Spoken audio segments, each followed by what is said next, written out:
It's April 21st, 2019. Competitors and spectators have gathered in Laurel, Maryland for the Pound 2019 tournament. Today we visit the meeting of two players, competing under the aliases of Mango and Hungrybox. They're playing Super Smash Bros. Melee, a video game released in 2001 for the Nintendo GameCube. Despite the age of the game, this event has managed to attract a live audience of a few hundred spectators and upwards of 70,000 viewers tuning in from around the world. Today is Championship Sunday. After battling past the rest of the competition, the top 12 players are competing for the title of this year's Pound Champion.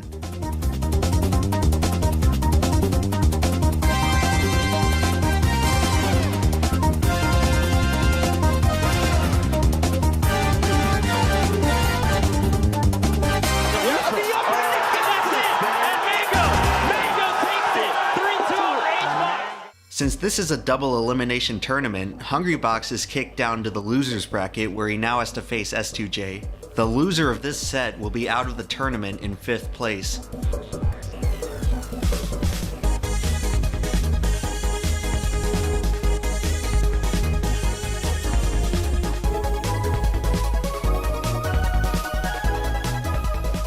Hungrybox wins and advances to face Zane in the losers semifinals.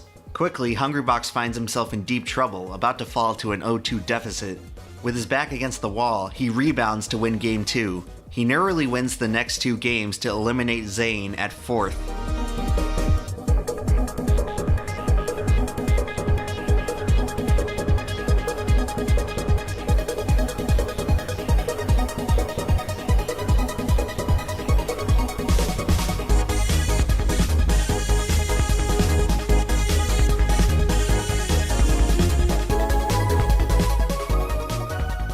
Once again, Hungrybox wins, eliminating Plup at 3rd. After defeating everyone in the losers bracket, Hungrybox has only one competitor left to face, Mango, the player who sent him down there in the first place.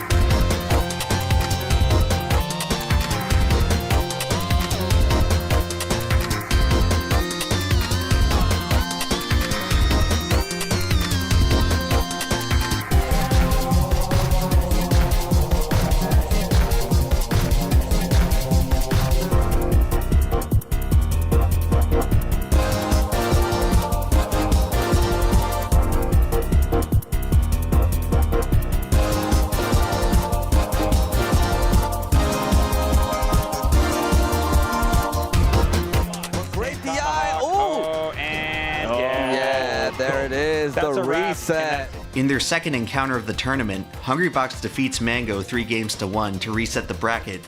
Since it's a double elimination tournament, Hungrybox must defeat Mango for a second time to win the tournament.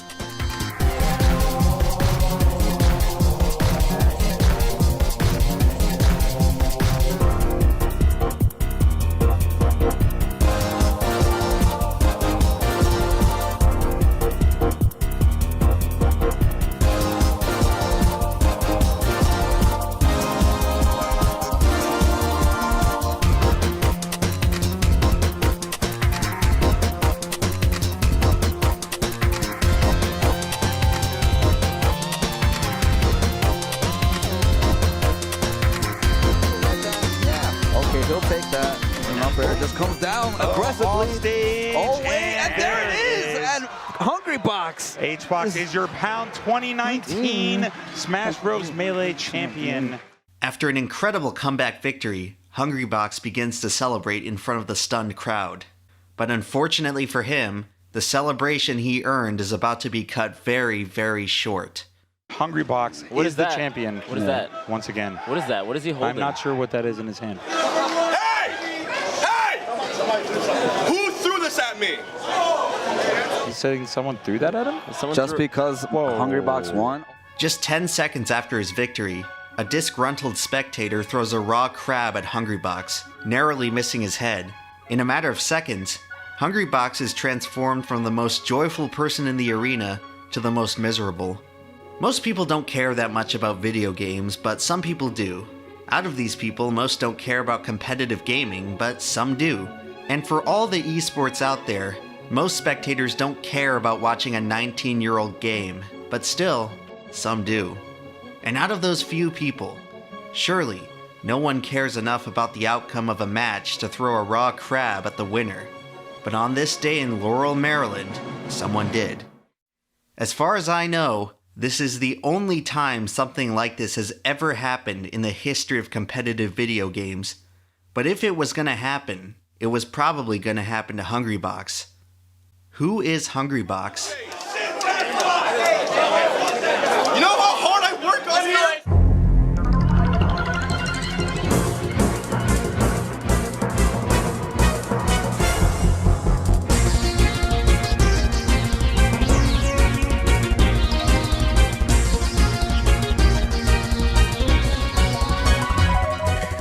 Before we can talk about Hungrybox, we have to talk about the game that made his name.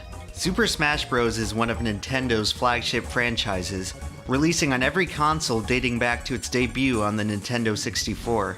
The game was originally conceived by developer Masahiro Sakurai, who was interested in creating a 4-player fighting game with Nintendo's most iconic characters. Despite his vision, Sakurai prepared to field the game with generic fighters, as he never anticipated that Nintendo would approve of their flagship characters in such uncharted territory. However, much to his surprise, Nintendo greenlit the most ambitious crossover event in history, and Super Smash Bros. Was born from the defiance of expectations.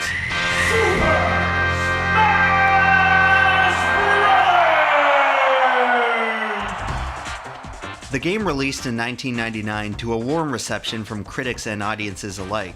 While the novelty of barbarically pummeling beloved childhood mascots drew people into Smash, the game's unique mechanics kept them playing. When first conceiving of the game, Sakurai wanted Smash to stand out from the typical 2D fighters of the era, and he accomplished this with the game's fundamental objective. In standard fighting games, players damage each other to deplete a health bar, and you win the game by lowering your opponent's health to 0. Super Smash Bros. Alters this formula by instead programming damage to increase knockback, and setting the win condition to launching your opponent off screen. This relatively simple change produced radically different gameplay from other fighting games. Instead of prioritizing complex button combinations and precise spacing, Smash places much more emphasis on movement, platforming, and stage positioning, mechanics that were rarely considered in other fighting games at the time. While developing Smash, Sakurai wanted to offer the player a new experience with each session, and in doing so created a game with incredibly divergent outcomes, resulting in dynamic, unpredictable gameplay, but most importantly, a game that's very hard to figure out. This design philosophy would serve as the blueprint for the series going forward. And while Smash 64 brought a lot of ideas to the table, the concept wouldn't realize its full potential until its successor, Melee.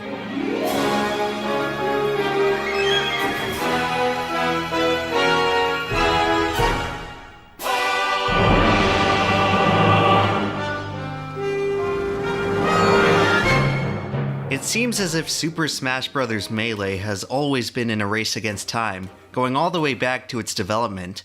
After the success of Smash 64, Sakurai was tasked with developing its sequel in time for the debut of Nintendo's new console, the GameCube, giving the team at HAL Laboratory just 13 months to complete its most daunting project yet. After an exhaustive development cycle, the result was an accidental masterpiece. Compared to its predecessor, Melee was much faster. Faster movement, faster attacks, faster combos. The rapid pace of the game contributed to incredibly dynamic and unpredictable combat. Melee offers the player an immense degree of control over their character. Mechanically speaking, Sakurai described Melee as the sharpest in the series. Players seemed to agree as, upon release, Melee was a smash hit. However, despite the game's tight presentation, Melee would go on to be defined by its loose ends. The game's hasty development allowed a few oversights to slip through the cracks. In due time, players would begin to discover numerous exploits to gain a competitive edge over their opponents. Combined with Melee's already fast gameplay, these techniques were able to transform an already good game into a masterpiece.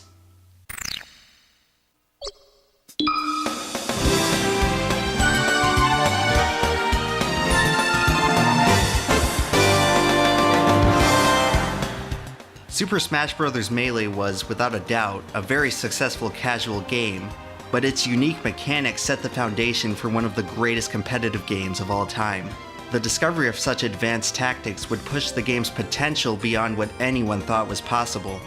Shortly after the game's release, local Melee tournaments began to spring up everywhere, and thousands of players began contending for the title of the best Melee player in the world.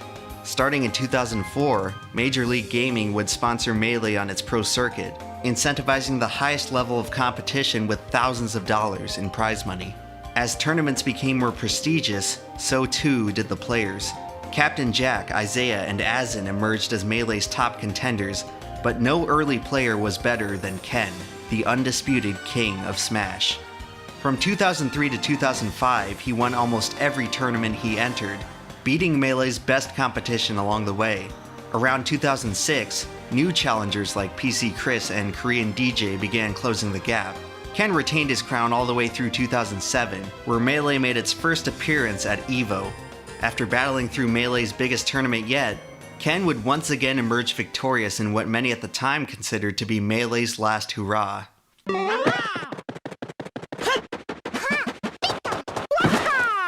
In competitive video games, it's customary for players to compete in the latest version of their franchise.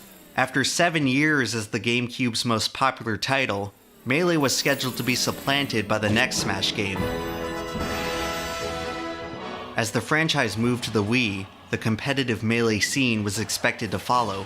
However, following one of the most anticipated releases in video game history, Super Smash Bros. Brawl was not at all what people expected. The combat was slow and plodding. Lower hit stun severely limited the potential of comboing. Advanced tactics like wave dashing were replaced with punishing mechanics like tripping, where the game would randomly stun players for dashing. Oh, wow! Wow, and you hate to see that kind of thing happen. Oh, you stupid son of a... What? Needless to say, the sluggish pace of Brawl was a drastic change from the fast-paced precision of Melee. Supposedly, Sakurai felt that Melee's highly technical execution made the game too difficult for casual play, and he worked to make the sequel much more simple and accessible for new players. While Brawl succeeded as a casual game, it suffered competitively. Many of Melee's top players tried to give Brawl a chance. 1 year after his final Melee victory, Ken would return to the finals of EVO playing Brawl, where he would be promptly beaten by a 14-year-old kid. The player who beat him had no prior tournament experience, and he only entered because his family just happened to be vacationing near the venue at the time. The tournament result was viewed as a total farce by the competitive Smash community. The fact that essentially a random player could score a fluke win against a skilled veteran like Ken served as an indictment against Brawl as a competitive game. With all this considered, it didn't take long before many of Melee's competitors soured on the new Smash game. For the first time ever, the Smash community was divided over the future of the franchise. In an era before esports were commonplace in online culture, many fans struggled to accept Smash Bros. As anything beyond its original role as a party game. Most were prepared to write off Melee as a stale, dead game with nothing left to figure out, and the vast majority of players were ready to move on with the series. Only a small ragtag community would stay behind in what they considered to be the better game. And luckily for them, this 7-year-old title was still very much alive. Right now we are in the Atlanta airport, and it's like 7:30 in the morning. It's cold. I'm wearing a jacket, so it's not Florida.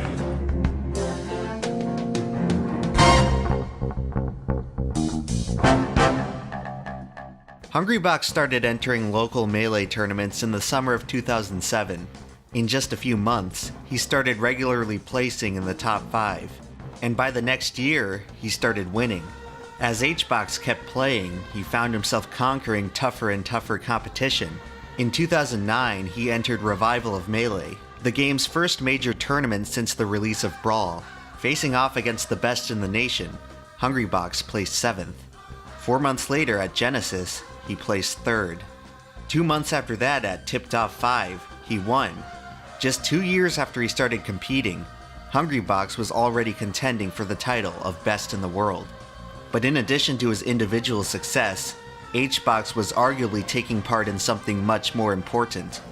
The rise of Hungrybox was indicative of a new generation of Melee. By 2010, the old legends of yesteryear had pretty much vanished. Like most of the old community, they had moved on to new frontiers. The departure of Melee's old generation left new top players the opportunity to usher in a new era.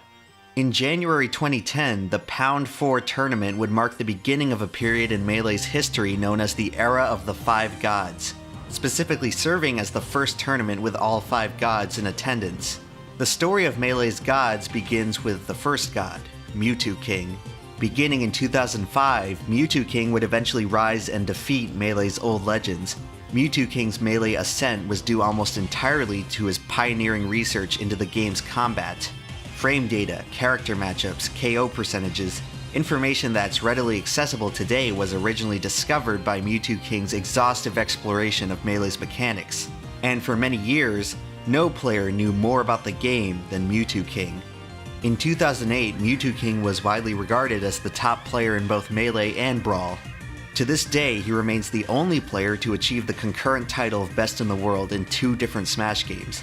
And as impressive as this accomplishment was, it meant that Mewtwo King's attention was divided among 2 very different games, leaving the door open for many to challenge his throne. The second of Melee's gods to rise to power would be Mango, who, by 2009, would overtake Mewtwo King as the top Melee player. Throughout the history of Melee, many would argue that no player had a more intuitive understanding of the game than Mango. Watching Mango perform at his highest level is an experience unlike anything else in Melee. The way he could effortlessly string together complex combos led to a style that was as fluid as it was unstoppable. At times, the only thing that could stop him was how much he was willing to try. Mango's exciting and aggressive playstyle made him a consummate fan favorite, especially through his iconic clashes with Melee's third god, Armada. As Europe's best player, Armada carried the weight of a whole continent on his shoulders as he traveled to prove himself in the United States.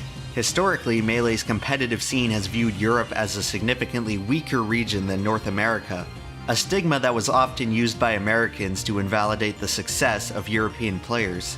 Armada would defy everyone's expectations by immediately contending with America's best. His unrivaled dedication and consistency would make him one of the most formidable opponents Melee had ever seen. Hungrybox established himself as Melee's 4th god through his meteoric rise in 2009, and last but not least, Melee's new generation would be cemented through the rise of the 5th god, Dr. PP. Although he was the last to develop, PPMD would quickly rise to the highest level of competition.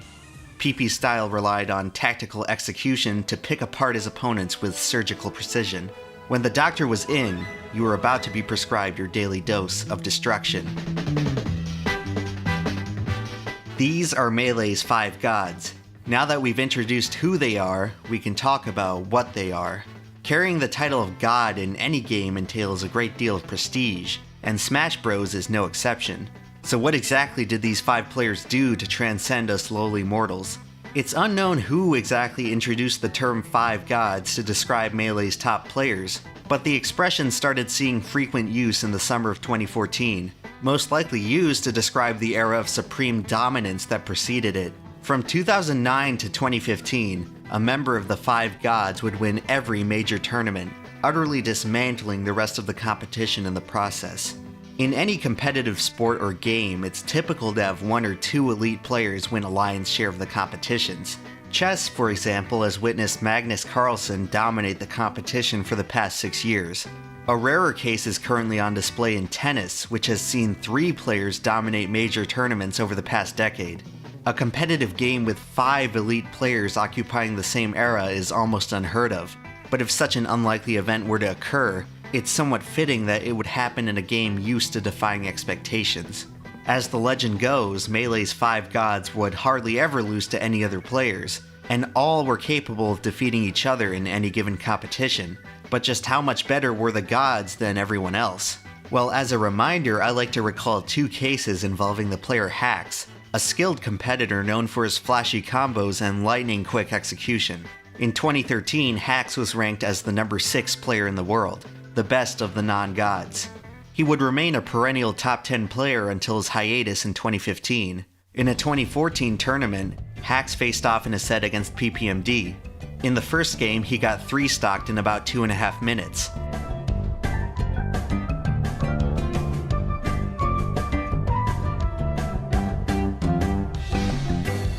In the second game, he got 4-stocked in 68 seconds.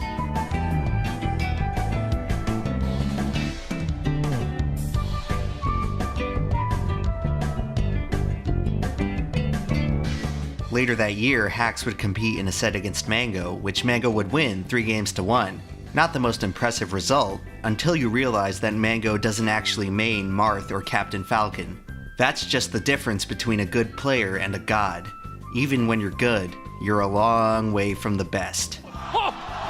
Yo, did he just walk up slowly and down smash? At one point, the gods were so far above the rest of the competition that they could even win with their secondary characters.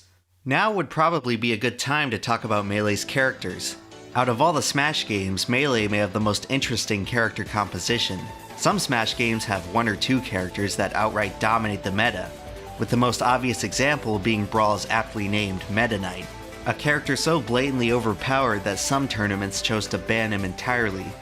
On the other hand, the best Melee character has always been kinda tough to figure out. To put it simply, about a third of Melee's roster are completely unusable in a competitive setting, another third are just kinda bad, and the last third are all capable of winning tournaments.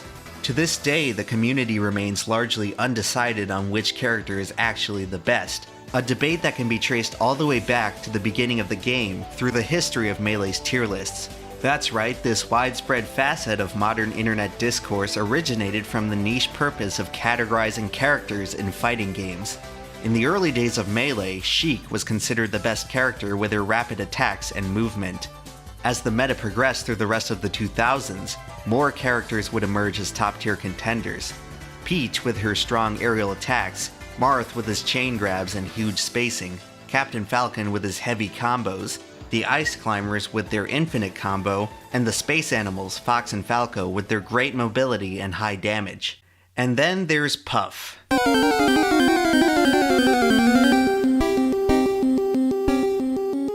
In any competitive video game, your character is far more important than just a colorful avatar. It's an extension of the self, and an integral part of a player's identity. In Melee, perhaps no player is more intertwined with a character than Hungrybox and his Jigglypuff. Jigglypuff is the most confounding character in all of Melee. She arguably should have never existed as a Smash character at all. Puff is not even among the most popular characters in her own franchise, but she wound up in Smash anyway because of her similar character design to Kirby. The Smash 64 developers would recycle Kirby's character model and animations to fill out the game's 12th and final character slot, and thus, the balloon Pokemon would remain as a mainstay for the rest of the franchise. At a glance, Jigglypuff in Melee seems like a rather mediocre character. She has 5 jumps and great mobility, but her ground game leaves much to be desired. Most of her attacks do unimpressive damage and have a short range. Combined with the slowest dash speed in the game, Puff has a hard time approaching other characters. 2 of her special attacks are practically useless in a competitive setting. She's the second lightest character with the slowest falling speed, meaning she tends to die much faster than any other character in the game. With all this considered, it's difficult to imagine this character seeing any kind of competitive success. This sentiment was echoed during the early parts of the game with Melee's inaugural tier list, which placed Jigglypuff firmly in the bottom half of the cast. However, as the game progressed, the Melee community found that Puff was a lot better than what they initially anticipated, due in large part to 2 moves. Back Air is Jigglypuff's strongest aerial attack. Thanks to a disjointed hitbox, this move provides Jigglypuff with her only powerful ranged option. Its relatively low end lag makes it spammable, granting Puff her only real way to space out opponents. And while Back Air may be Puff's most versatile move, it doesn't come close to her most game-changing move. Back air! Rest! Rest! It's over! The premise of Rest is quite simple. Hitting the move deals massive damage and knockback, killing most characters at very low percents. Missing the move will stun you for 3 seconds, basically guaranteeing your own demise. Scoring a rest is very difficult due to the move's small hitbox, basically requiring Puff to be on top of the opponent's character to connect. But at the highest level of competition, the threat of getting rested forces other characters to treat Puff like a ticking time bomb. Rest prevents opponents from aggressively rushing down Puff and smothering her with their otherwise superior attacks. It forces other players to back down and keep their distance, as one slip-up could lead to devastating consequences. Throughout the 2000s, players would begin to discover the power of Puff, and the character would gradually move up Melee's tier list, peaking at number 3 overall in 2010, after Hungrybox and Mango showed that Puff could dominate at the highest level. However, on the cusp of what looked to be a Jigglypuff uprising, the character was about to run into a major roadblock. Midway through 2010, Mango unexpectedly dropped Puff as his main, choosing instead to move forward with Fox and Falco. Mango's character swap marked the beginning of a trend in Melee that would go on to be known as 20XX.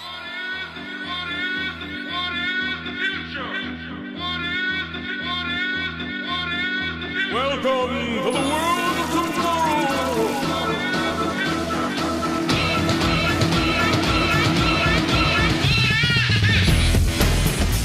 By 2011, the Melee metagame had undergone more than 10 years of evolution, and its combat was starting to get very optimized. For Melee's community, no character represented the game's optimization more than Fox. Ever since the beginning, Fox was always considered to be a character with incredible potential, but no one could truly harness it until the metagame had progressed beyond a high enough threshold of technical skill. To put it simply, Fox in Melee is the fastest character in the fastest Smash game. If played perfectly, Fox's rapid movement and attacks should theoretically overwhelm any other character in the game. Optimal execution with Fox pushes the limits of what's humanly possible with a controller, but that wouldn't stop many players from seeking the holy grail of peak Melee performance. One of those players was Hax, the originator of the 20XX meme, and widely regarded as the best Captain Falcon player in the world before switching to Fox, much to the dismay of Captain Falcon fans who viewed the switch as a betrayal. Mango's infamous set versus Hax supposedly came as a result of Mango trying to teach Hax a lesson that Fox was not quite the Melee messiah that everyone envisioned. Some of you may see this as ironic since Mango himself abandoned his original character for Fox, but it starts to make more sense when you consider the scale of sickness. The Melee community loves to throw around this idea of players and characters being sick. A sick character roughly translates to a character being cool, dynamic, and generally fun to watch and play. Arguably more important than Melee's tier list is its sick list, which by my estimate looks something like this. You see, Hax switching from Falcon to Fox may have improved his standing on the tier list, but he kicked himself down a peg on the sick list, and the move was somewhat unpopular. On the other hand, when Mango switched from Puff to Fox, he upgraded his sickness by a huge margin, because in the realm of Melee, no character is lamer than Jigglypuff. Right, because he's a peach. Boo! Look at Hugo's so bored. Look how Hugo's so bored. Boo! For many fans of the game, Jigglypuff represents the antithesis of everything that makes Melee great. She requires lower technical skill than the rest of the high-tier characters. She's floaty and hard to combo. Her playstyle is inherently slow, campy, and defensive. Spectators often accuse her of being boring to watch and play. These are many of the same points that Melee players use to claim why Brawl is an inferior successor, and yet, sitting right inside their otherwise flawless masterpiece is a little pink blemish. For this fundamental incongruity, Jigglypuff is Melee's black sheep. But even the most despised character in all of Melee can still find support from some players. One of those people was Hungrybox, who all of a sudden found himself as the #1 Jigglypuff player in the world. Unlike Mango, who had always demonstrated proficiency with a variety of characters, Hungrybox only played Puff. Whether it was out of loyalty or necessity, Hungrybox would show up year after year, game after game, rain or shine with the same tried and true character. Most Melee players consider Jigglypuff to have a solid matchup spread, having winning or even matchups with most of the other high-tier characters. But without a doubt, Jigglypuff's most difficult matchup comes against Fox, whose powerful vertical attacks are capable of launching Puff into the stratosphere at low percents. Fox vs. Puff is quite possibly Melee's most intriguing matchup, pitting the strongest offensive character against the strongest defensive character. For ages, Fox stood mightily as Jigglypuff's only hard counter, and as Fox began to dominate Melee's meta, the game was about to get a lot harder for Hungrybox. By 2011, the era of the 5 gods was well underway. Despite HBox's impressive 2010, his tournament results would stumble a bit in the following years.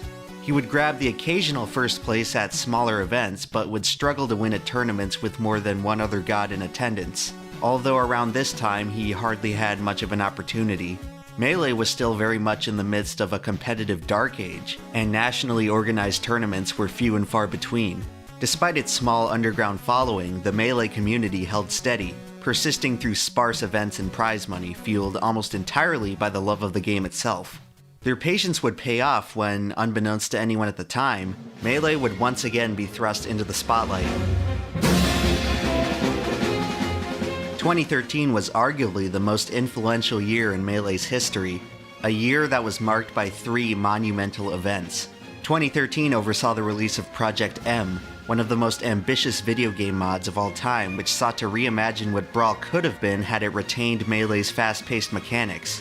For the first time ever, Melee players could enjoy what they felt was a true sequel to Melee. Also in 2013, independent filmmaker Travis Beauchamp would release the Smash Bros. Documentary to critical acclaim. The film would bring unprecedented exposure to Melee's underground scene and would go on to inspire a new generation of players to compete in the coming years. But without a doubt, 2013 saw perhaps the most important event in the history of competitive Melee, where after 6 long years of slumber, Super Smash Bros. Melee would return to EVO.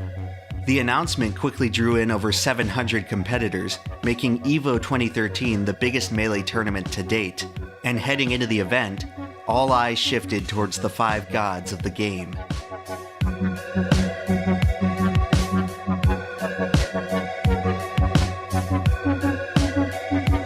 Spot is hit and he can't make it back!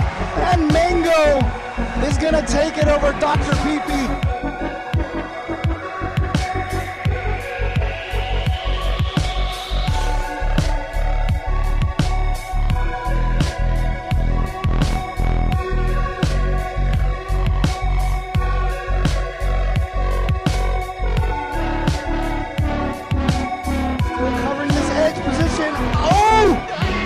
And 2-0 Armada knocks out YouTube King.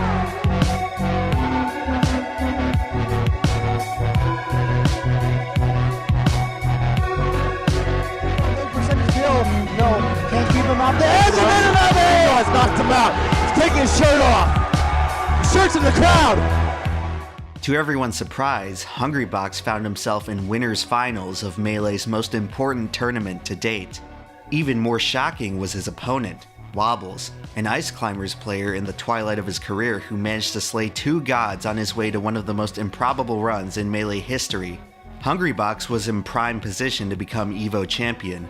All he had to do was beat Wobbles in a favorable character matchup, and then win just one more set in Grand Finals, and he would claim Melee's most coveted title.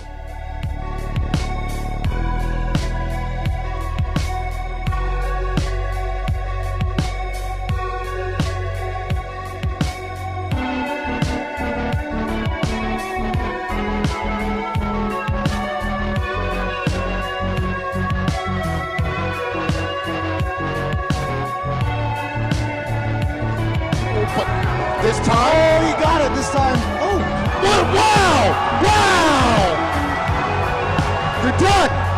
Hungrybox down to his last stock, perhaps. Winner's side. Zoning him out. Hungrybox probably used to this way. Ooh! That's it. Wobbles is in Grand Finals. Astoundingly, Wobbles did the unthinkable by conquering a 3rd god in a row. To make matters worse for HBox, the moment he lost, he didn't even know that he had. Wait, do they know it's 2 out of 3? I think they think it's 3 out of 5. I don't know if they know. I don't know. I don't know if they know. Do they know? Yeah, I think they think it's 3 out of 5 because that's the standard.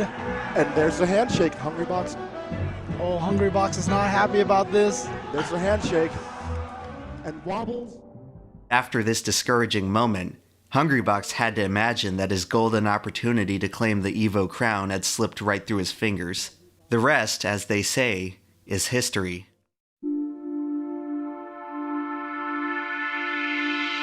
Needs a miracle right now. Oh, he read that roll! He read that roll! Just 3-0 in that first set to get revenge against the man who sent him in the loser's bracket. Situation, but still there it is! And there it is! The up smash! And Wobbles is gonna go down. 3-1. Mango has come all the way back. We may never know just how influential Mango's EVO 2013 win was, but the game's most popular player winning its biggest event was enough to catapult Melee out of the Dark Ages and into a renaissance. It breathed new life into the game as a competitive spectacle, during a time when esports were just beginning to enter the public consciousness. In the coming years, viewership, attendance, sponsorships, and prize money would skyrocket.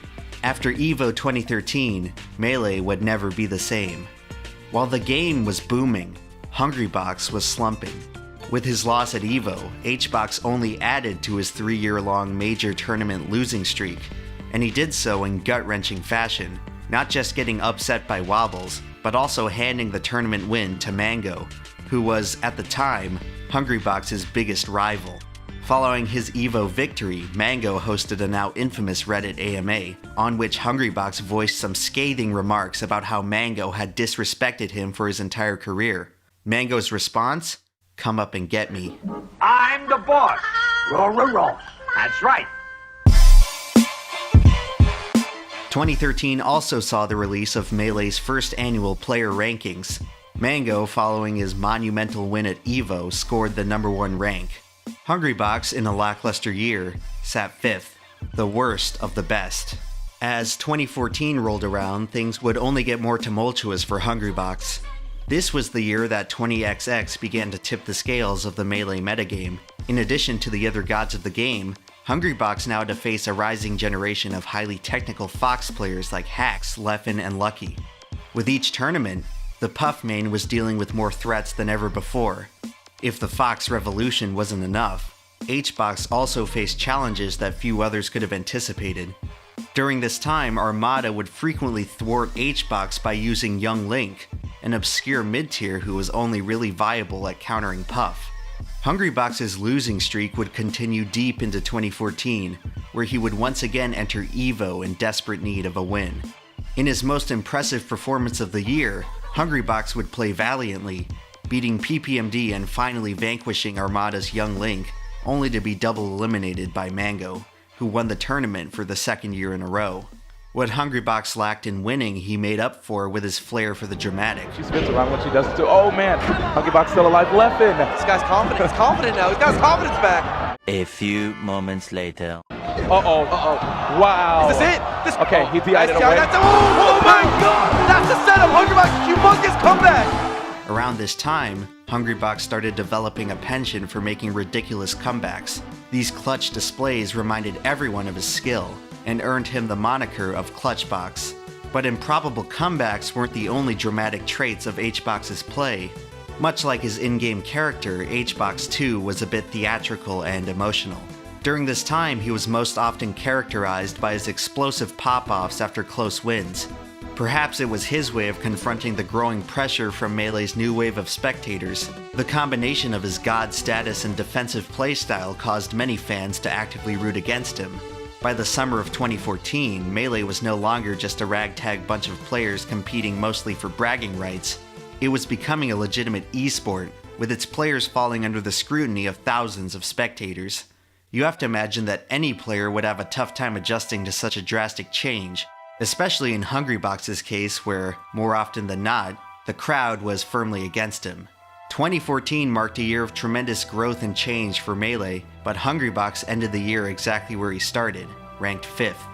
After a disappointing finish at the Big House, some began to question whether he still deserved his god status, or if it was even worth it for him to continue sticking to Jigglypuff. Fortunately for Hungrybox, the world of Melee was about to realize that he performed the best under pressure.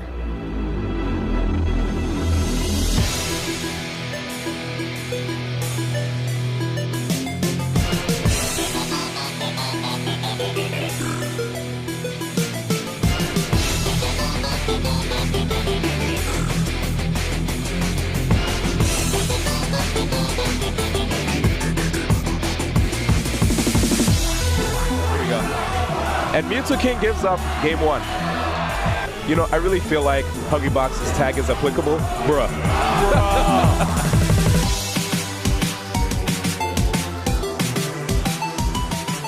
Back here.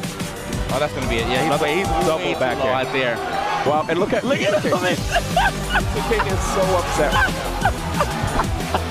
Oh, he's way up there and he takes it That easy. is it. Beautiful job. Hungrybox beats Mewtwo King yet again.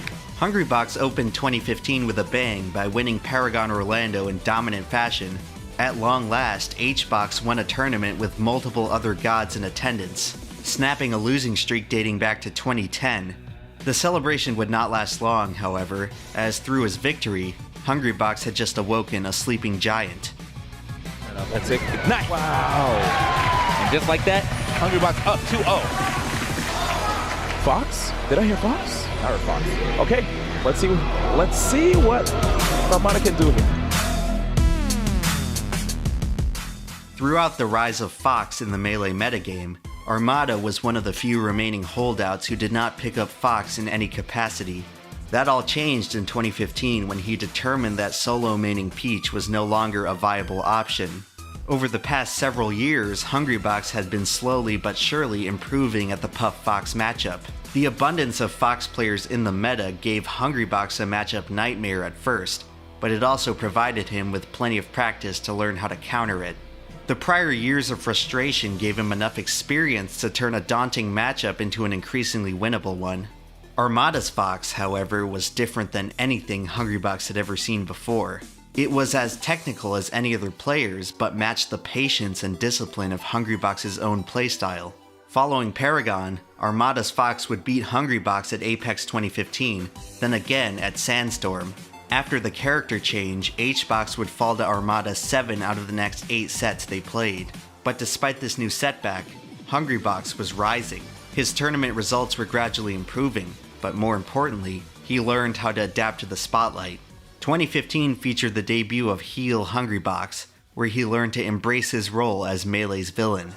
Is what determines the winner or the loser. I don't know if you can hear this in my headset, but like listen to the crowd. Yo, the crowd is not happy.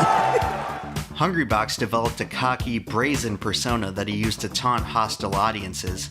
And perhaps no other tournament showcased heel HBox better than EVO 2015, where for the third year in a row, Hungrybox faced off against Mango.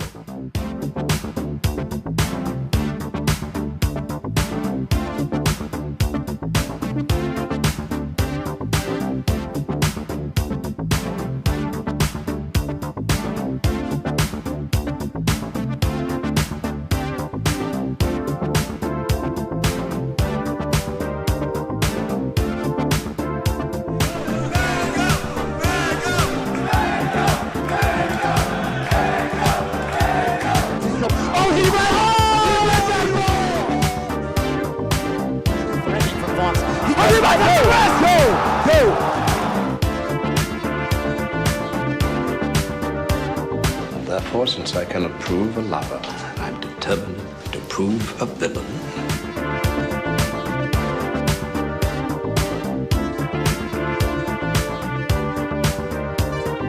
Hungrybox walks off. I don't even think he shook hands with Mango. Oh my God, it's over! It's done! Fox has this. He has Mango right where he wants him. And Hungrybox defeats Mango. There will not be a three-peat. Mango is out of the tournament in 5th place. For 2 years, I held my head high. And the reception I got when I came out here, you fans can stick it, brother. Hungrybox would then go on to beat PPMD and return to EVO Grand Finals, before losing once more to Armada's Fox. Although he equaled his placement from the prior year, EVO 2015 felt different. Hungrybox had finally bested his greatest rival on the biggest stage. He looked stronger and more confident in his game than ever before. EVO 2015 represented a major turning point in HBox's career, where he toppled one rival for another to take their place. From that day on, Hungrybox had his sights set on Armada. Say, man, this tournament is looking pretty, unless Armada blows it pretty hard. I don't know, dog. I mean, and that's Armada That is it! A few months later, the two would once again meet at the Big House, where Armada would double eliminate H-Box, who looked no closer to solving his fox. He may have been totally stumped if it weren't for a little help from Captain Crunch. Hold on to your teeth, Natty! Crunch-a-dice! Crunch was a Fox player from Hungrybox's hometown of Orlando. After a disappointing finish at CEO 2015, their hometown tournament, H-Box and Crunch started talking about how to deal with Puff's most difficult matchup. Soon after, Crunch assumed the role of Hungrybox's full-time coach, and after losing to Armada at the Big House, H-Box and Crunch made it their mission to analyze Armada's playstyle and find a way to beat him. For weeks, Hungrybox dedicated himself to study and grind the matchup, so that the next time they met in bracket, he would be prepared.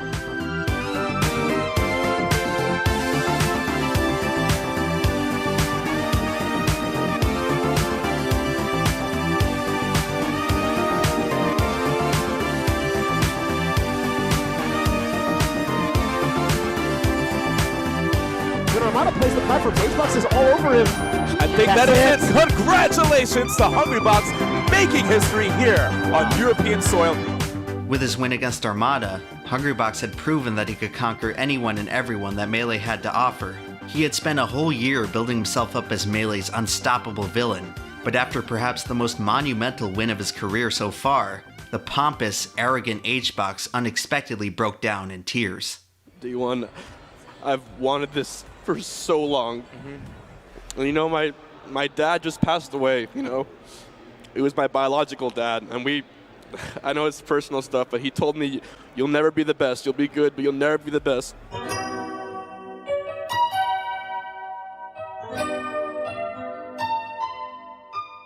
There's an interview segment somewhere on YouTube featuring 4 of the 5 gods.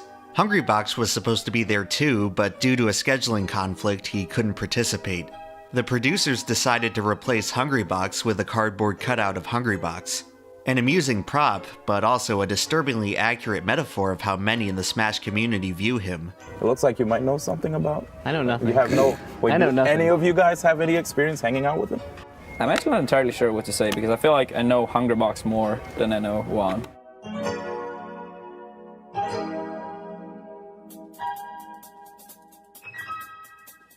It seems that Juan has always had a hard time fitting in, dating all the way back to his childhood when his family emigrated from Argentina to the United States.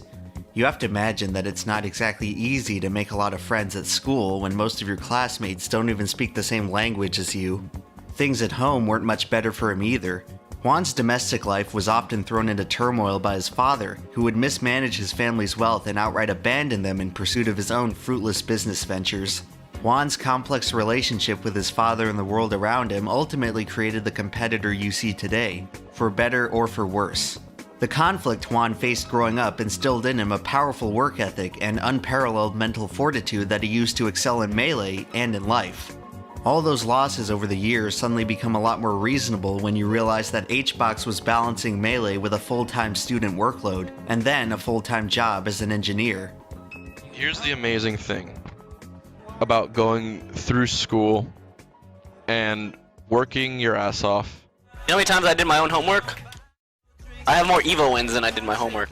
There's another video on YouTube that intercuts Hungrybox's graduation speech with Mango's high school stories. The juxtaposition here is fascinating. Unlike H-Box, Mango never tried at school. He risked all of his life's prospects to become the best Melee player in the world, and ultimately succeeded. That part of Mango's personality represents the spirit of competitive Melee as a whole, a community that was never supposed to succeed, never supposed to make it as far as they did, never supposed to outlast the other Smash games, and yet, against all odds, they did. Some Melee fans like to imagine that Hungrybox would still be successful even if he never picked up a controller, that Hungrybox never needed Melee, and that Melee doesn't need Hungrybox. This game has been my escape for over a decade from whatever else life offers. And for everyone else, if that's the same for you, I love you and thank you for coming. After moving to America, Hungrybox used Melee as a way to fit in, as a way to make friends, and as a way to seek refuge from the turbulent environment around him. Hungrybox needed Melee as much as anyone else. His passion for the game is undeniable. But soon enough, he would find that the very community from which he sought comfort and acceptance was beginning to reject him. Like everything else in his life, it only gave him a bigger chip on his shoulder. And they hurl insults at you, and they tell you, all the worst things you could imagine, with no respect or no care for what's going on in your personal life. No, they don't give a rat's ass about that. They just care that you play a really gay Jigglypuff. And I came close. Came really close to just giving up, to quitting. I did. I'll play this game for 20 more years, if that's what it takes to be the best player in the world.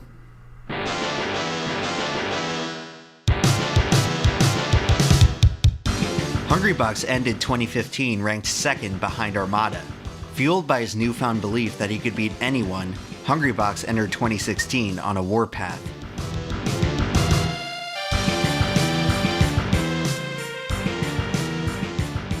The first half of the year was marked by Hungrybox and Armada swapping tournament wins. Both competitors were playing at the highest caliber of their entire careers, and they looked to be on a collision course heading into EVO. EVO 2016 would represent the absolute peak of Melee as a competitive game. The tournament drew more than 2,300 entrants, a figure not matched before or since. For Hungrybox, his path was clear. Make it back to Grand Finals where, more likely than not, Armada would be there, waiting for him. This time, however, Hungrybox would know how to beat him. Truly, it would be a battle for the ages. He's gonna grab the ledge. He's gonna grab the ledge. Oh my god, he just did it! Esther J, are you out of your mind? This is evil!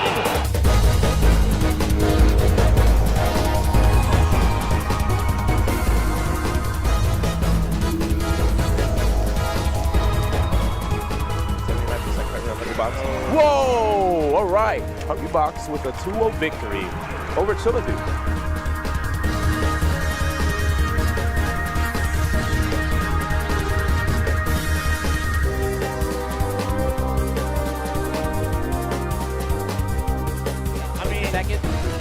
Being down this much, even without time, is hard. And yeah, classic Hungrybox. My man's a top 8.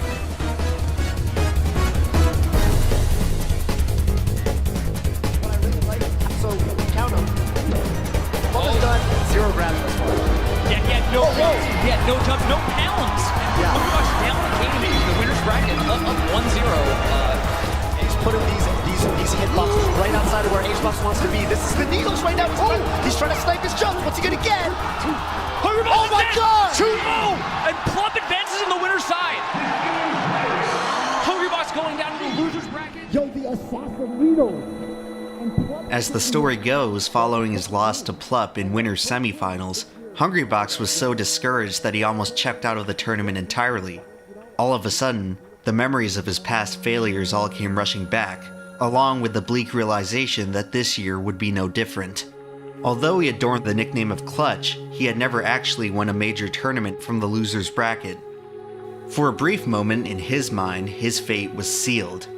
For all the progress he made and as far as he came, Hungrybox could not win on the biggest stage when it mattered the most. He likely would have been finished too, if it weren't for a little help from Captain Crunch. Sometime in the interval between matches, Crunch was able to calm H-Box down and refresh his mindset for the next match. Sometimes before you can learn how to win, you have to learn how to lose. It was at this moment that Hungrybox truly became Clutch, because after all, there was still so much Melee left to play.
right, Evo 2016 is on the line right now. Yes. One more big hit from Armada is going to end this tournament. Yeah, no, oh my God. He just goes for it.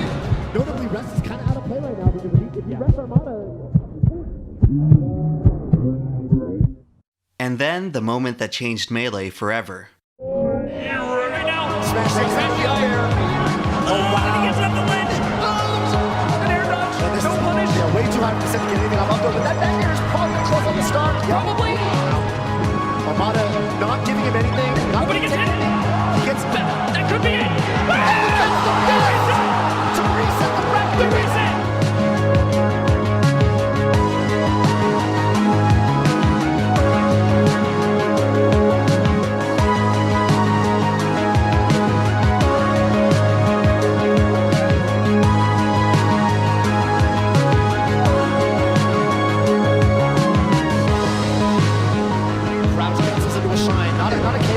What's he gonna get?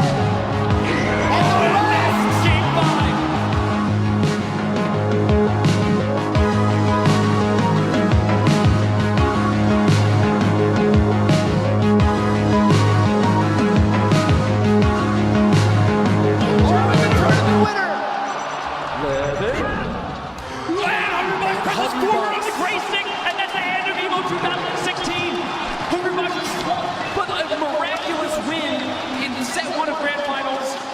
Sometimes the only thing you need to win is believing that you can. In Melee, the difference between winning and losing can often come down to just a few pixels and a few frames. But the difference between winners and losers feels far, far greater. For years, Hungrybox embodied the competitor who was never quite good enough. He was always so close, yet so far. EVO 2016 changed all of that, and Hungrybox walked out of that building a completely different player. After accomplishing what he did, nothing could stop him from becoming the best in the world. From that moment on, Hungrybox would never be the same, and neither would Melee.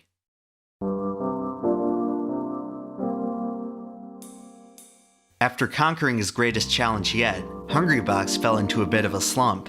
After starting the year on fire, he would not win another tournament after EVO, finishing second in the rankings, once again trailing Armada. Following a disappointing loss at the Big House, he would take a moment to pause and reevaluate his life. Perhaps guided by those discouraging words that haunted him for his entire career, he knew what he had to do. At the end of 2016, Hungrybox quit his job to play Melee full-time. At first, his newfound commitment to the game didn't seem to change much. It didn't help that it coincided with possibly the most dominant stretch of Armada's career. But then, late in the year, Hungrybox started winning, and then he kept on winning. If he could score a victory at the Big House, HBox could put himself in serious contention for the #1 ranking. His rival Armada would fall to Plup, who was in the midst of an incredible winner's bracket run. Hungrybox would stumble early, then proceed to tear through the loser's bracket to meet Plup in grand finals. As the crowd rallied around the underdog Plup to complete his fairy tale run, the glass slipper broke. That might. Oh, and yeah. Hungrybox! And Hungrybox closes it out. There was no pop-off after Hungrybox double-eliminated Plup to capture his first Big House title. He just slowly turned his gaze towards the now lifeless crowd. A few people clapped, a couple cheered. Most had already begun filing for the exits without saying a word. Man, I'm in a weird mood. In what way? Usually when I win an event, I'm like ecstatic and I jump off, but like I feel like I left part of me on that stage today. You ever have everything you ever wanted, and then when you finally have it, you're like, now what? 1 year ago, after the very same tournament, Hungrybox decided that he was ready to become Melee's best player. He never stopped to consider whether Melee was ready for him. Be careful what you wish for, Juan.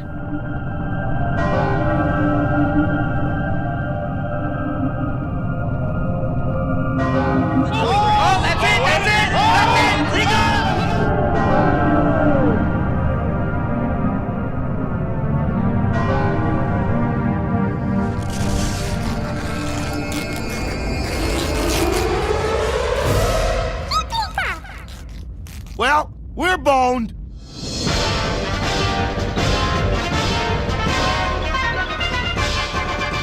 And so we enter the era of HBox as the #1 Melee player, an era characterized by two remarkable shifts in Melee, the first of which being the end of the 5 gods dominating the game.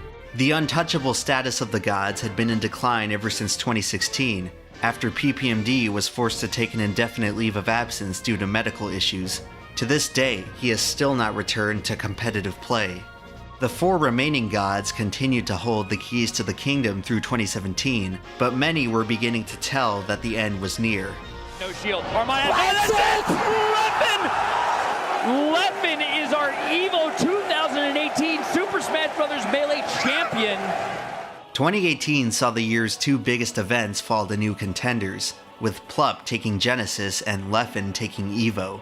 Midway through 2018, Armada seemed poised to retake the #1 rank from Hungrybox, only to shock everyone by announcing his sudden retirement from Melee singles competition.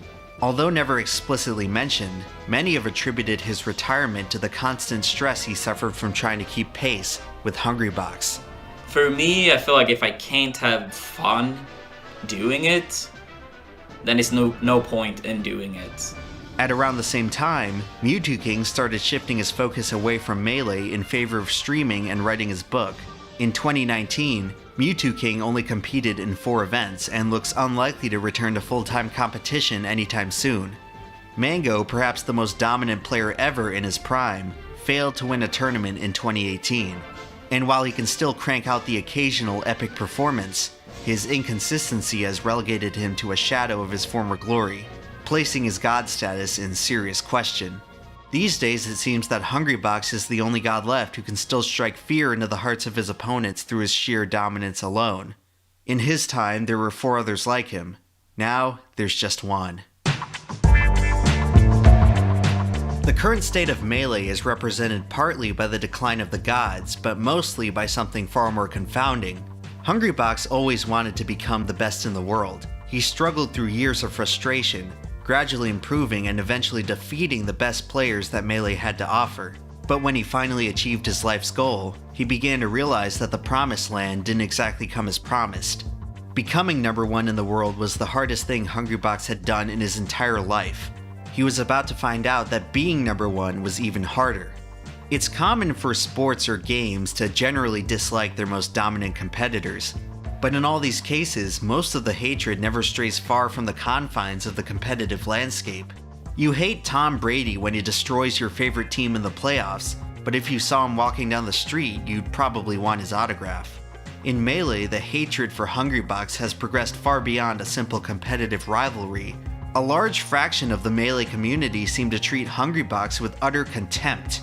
A lot of this comes from the idea that, by simply being the #1 player, Hungrybox is killing the game. Much of this rhetoric stems from players like Leffen, who has assumed the role of Hungrybox's arch-rival following Armada's retirement. Leffen is perhaps the biggest proponent of the Puff Doomsday Theory, a scenario I have unofficially labeled 20FF.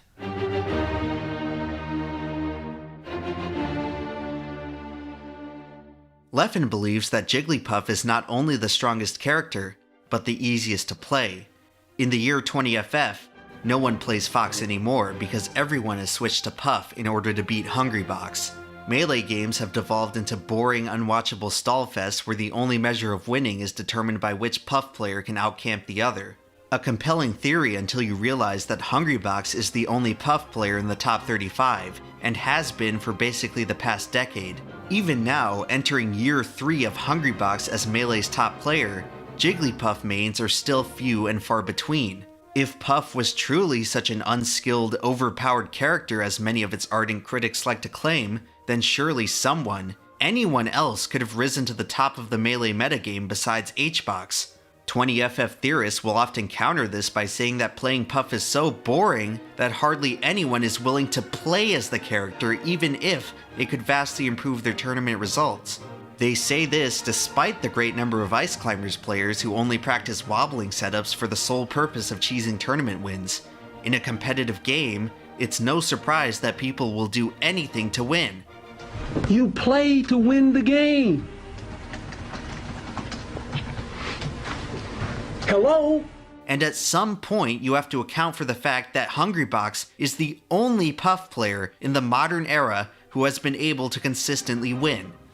That's the great thing about sports. You play to win. You don't play to just play it.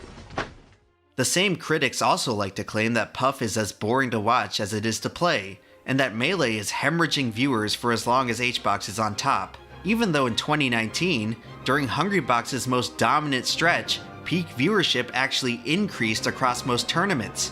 This is consistent with many other spectator sports. By and large, audiences tune in to watch juggernauts. Michael Jordan was possibly the most dominant player in NBA history. As he led the Bulls to their 6th championship in 8 seasons, the NBA set their all-time record for television viewership. The next season, after Jordan's retirement, ratings plummeted. The same pattern can be observed in golf, whose ratings are notoriously dependent on whether Tiger Woods is in contention. The trend even holds true in games you wouldn't expect. During James Holzhauer's 22-game Jeopardy winning streak, ratings skyrocketed. Do you think the same number of people tuned in a month afterwards when the show returned to its regular, unremarkable contestants? When people watch stuff, they want stakes. They want to follow a story. They want antagonists to root against. Dominant players are inherently interesting because they fulfill all of these things. But that still doesn't stop a vocal portion of the community from zealously believing that Hungrybox is single-handedly killing Melee. I'm basically trying to say Hungrybox deserves more credit, and people discredit him because he's been winning for so long. Hungrybox victories are treated like funerals, while his defeats are celebrated like God's gift to the game. The goal of the game for many has devolved into stopping HBox. The Smash community as a whole has a tendency to rally hard against their top players. In Smash 4, the sequel game to Brawl, no one was better than Zero. At one point, he won 56 tournaments in a row, a record that will likely never be broken by any other Smash competitor. His staggering winning streak also spawned an insatiable desire to see him lose, and after 3 years of constant pressure and harassment from the Smash 4 community, Zero lost all passion for the game and retired from competition entirely. Even Armada at his peak faced a considerable amount of hate in Melee, despite being one of the most widely respected players of all time. Even though he also dominated with a pink, floaty, defensive character, not many people considered Armada to be a threat to the game itself. Nothing Armada faced ever came close to the amount of bitterness and vitriol that Hungrybox tolerates on a regular basis. His eternal reward for struggling and clawing to Melee's top rank is to be perhaps the most ostracized top player of any game ever played. At least perennially hated teams like the Patriots can return to their home crowd and be cheered. It doesn't matter where Hungrybox goes today. Nobody cheers him. He can never be applauded for his achievements. Many in the Melee community say he deserves the hate. In addition to the prevailing belief that he's ruining the game, many are quick to express their sheer disgust for HBox as a person. Some decry his unwillingness to play friendlies or mentor other players, as he tends to guard his Jigglypuff gameplay as a trade secret. Others cite instances of his infidelity in past relationships as an indictment against his morals. Most just accuse Hungrybox of being generally rude or egotistical based on interactions from years ago. There's a saying in the Melee community that everyone has an HBox story, me included. I mean, this one time I saw Hungrybox at a grocery store in Gainesville, but I won't get into that here. The point is that Melee players can usually pull out a laundry list of reasons for why they detest HBox on a personal level, and for that reason he gets scrutinized more than any other player in the game. Athletes like Michael Jordan and Tiger Woods each had their own share of personal demons, but their respective audiences were both able to look past that and appreciate their accomplishments as competitors. It seems that the Melee community has an all too difficult time applying the same treatment to Hungrybox. They like to assume that everything HBox does has some nefarious self-serving plan behind it. It got bad enough to where Hungrybox couldn't even look at his watch on stage without facing backlash and drama. It's as if Melee people have such a low opinion of HBox that they couldn't give him the benefit of the doubt that he may have been running late for a flight and wanted to keep track of the time. It doesn't matter how much he reforms his actions and attitude today. Hungrybox has always been held to his lowest standard, and he's never allowed to overcome his past reputation. Perhaps the community's apparent zero-tolerance policy for rudeness and ego would make a little more sense if they also applied it to Leffen, who publicly disrespects other players, games, and communities on a weekly basis. Hello? But alas, Leffen, like every other player, gets cheered wildly over Hungrybox. After a while, the whole list of grievances against Juan Hungrybox de Biedma reads like sour grapes, double standards, and empty excuses. At the end of the day, the Melee community stigmatizes HBox for the same reason they always have. He doesn't fit into their idea of what Melee should be. The mere existence of Hungrybox challenges the fundamental identity of the game itself.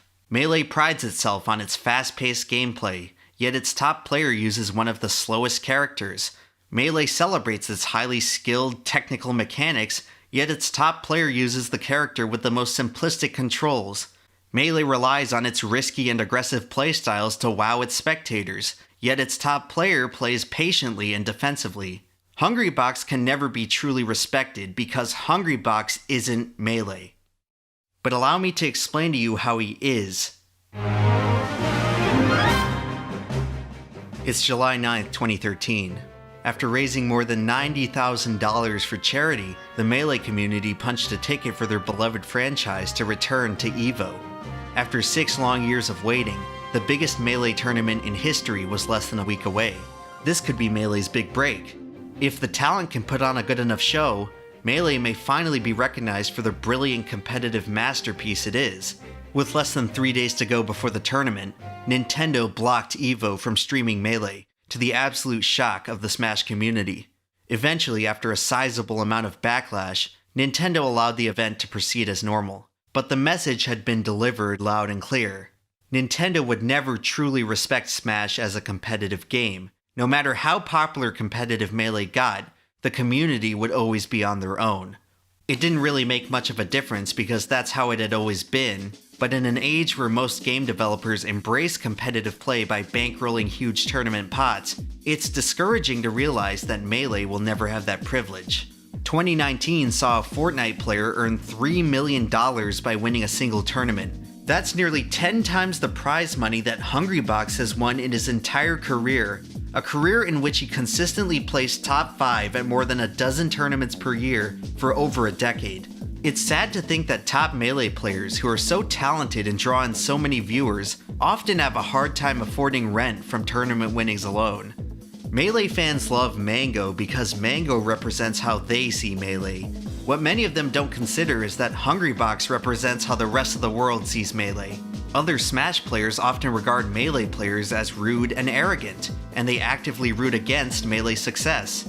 Casual players are often hostile to the idea that Smash is even played competitively at all. Much of the Smash fandom can't even comprehend the reasoning behind turning off items in tournament play. When Melee was removed from the EVO lineup in 2019, many people celebrated, saying that Melee no longer deserved the spotlight. Lots of people in the general fighting game community believe that Melee never deserved the spotlight it got.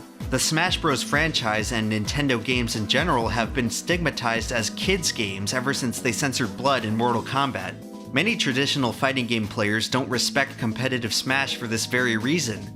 They can't take a game seriously if it was never intended for serious play. Because Smash is a kid-friendly, casual-friendly game, the FGC likes to assume that it's easy, and claim that competitive Smash players don't have the skill to lace their boots. As long as Smash players don't have to memorize button combinations with quarter circles, that must mean that their controls are crude and basic, and that you don't need to put in any real effort to win a Smash tournament. All this sound familiar? Well, that's because Melee sees Hungrybox how the rest of Smash sees Melee. The fighting game community treats Smash how Melee treats Hungrybox. You may not want to believe it, but Hungrybox is Melee in the most literal sense.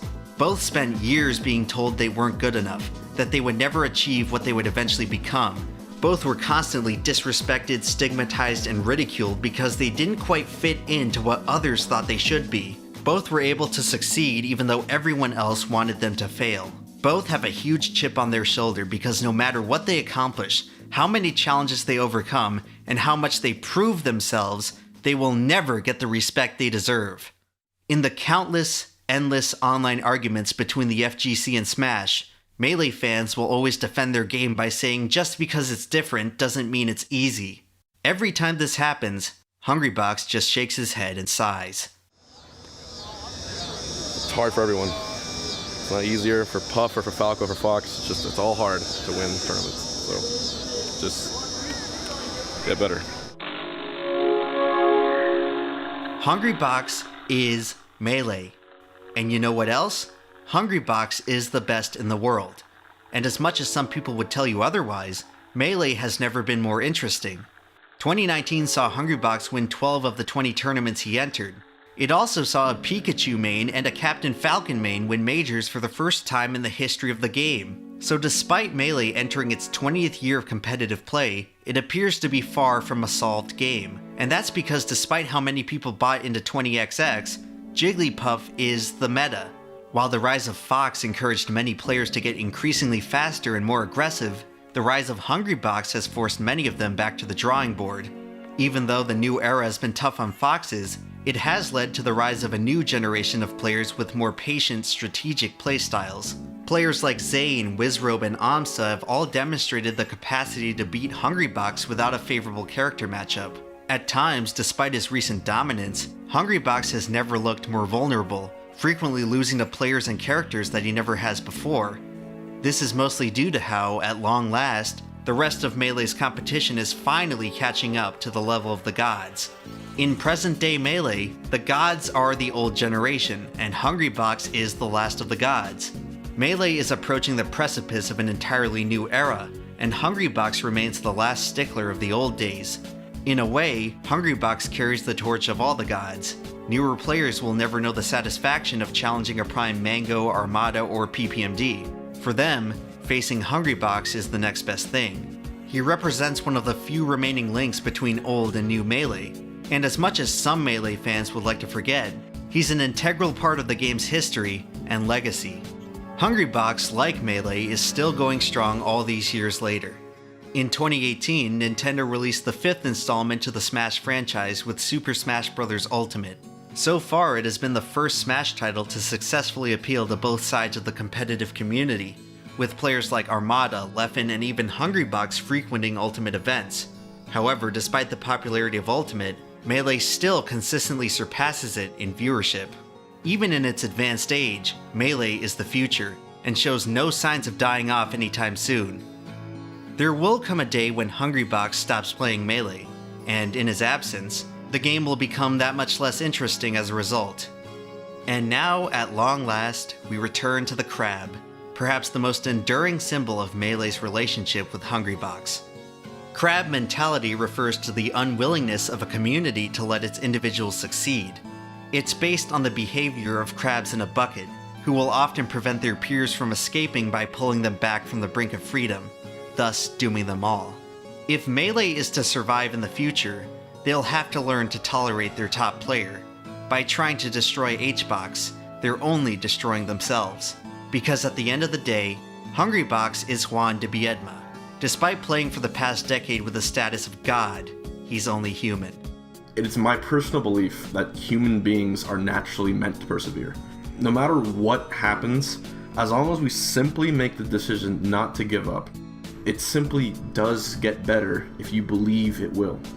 There's certain experiences that even thinking about, even the act of thinking about it, sets you back, maybe all the way back to all the work you've done just by thinking about it. But that's not the point. The point is you need to focus on the fact that you overcame it. And if you're going through it, focus on the fact that you are choosing to overcome it. You're pushing through, and that's more than anyone can ask of you. Will Hbox ever overcome the hate? That remains to be seen, but until that happens, he will always have a reason to keep fighting, to overcome perhaps his greatest challenge yet. And if there's one thing the Melee community has learned over the years, it's to never count out Hungrybox, the one player in Melee who spent his entire career doing stuff that couldn't be done. I said I'll be top 5 jigs in Florida, I'll be best jigs in Florida, I'll be top 3 in Florida, I'll be the best player in Florida. One day I'll be the best player on the East Coast, and maybe, who knows, one day I'll be the best player in the world. Just how did Hungrybox get so good? The truth is that Hungrybox became the best in the world not because he learned how to win, but because he learned how to lose. So yeah, he may get upset by unranked Albert or 4-stocked by Zane or 6-0'd by Leffen, but after every defeat, you can count on HBox to pick up the pieces, come back later, and win. Hopefully one day Melee will learn to appreciate Hungrybox while they still can, because there will never ever be another player like him.